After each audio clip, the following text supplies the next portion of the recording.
দেখো 1 নম্বর পার্ট যা তুমি সিঙ্গেল পাওয়ার আইসি যা দেখেছো ডবল পাওয়ার আইসি সেম একই জিনিস দেখবে আলাদা কিছু নেই।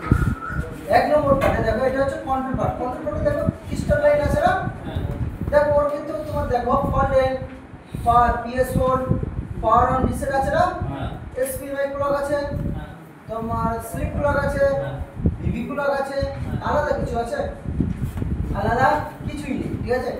যত সেকশন আছে তোমার সব একই সেকশনে পারফর্ম যা আছে সব একই। আবার নেক্সট মার্কার হচ্ছে 6 নম্বর পার্ট সিপিআইও পার্ট।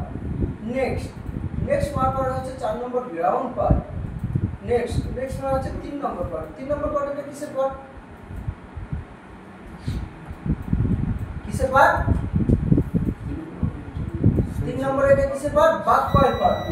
এই S6 এই বাক কয়েলের সিম্বল বুঝতে পারছো না?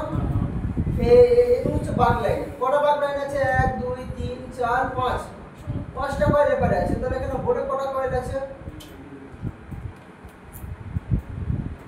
2 4 6 8 10 10টা বাক কয়েলের মধ্যে আমরা দুটো বাক কয়েল জানি কি কাজ করে? হাই এলডিও আর লো এলডিও। ওকে, এর মধ্যে দেখো 5টা বাক কয়েলে দেখো এখানে লেখা আছে দেখো S6A 0.9 ভোল্ট। কোথায় যাচ্ছে না যাচ্ছে পরে দেখছি। এখানে দেখো S7A S8A ডবল এর কত ভোল্ট আছে? 0.7 ভোল্ট, তাই না? এখানেও লেখা আছে দেখো S1 S9 S10 তিনটে বাক কয়েল। ওখানে দুটো বাক কয়েল, এখানটায় তিনটে বাক কয়েল হয়ে একটাই লাইন। তাহলে এখানে কটা? তিনটে সাপ্লাইয়ের মধ্যে 5টা বাক কয়েল দিয়ে দিয়েছে।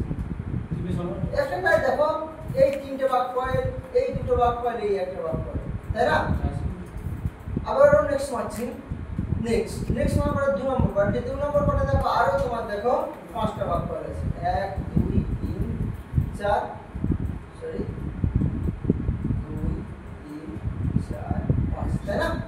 5টা বাক coil. S5A 1.9 volt, S4A 1.8 volt, S2 S3 volt কত? 0.7 ভোল্ট। আর S1 S9 সব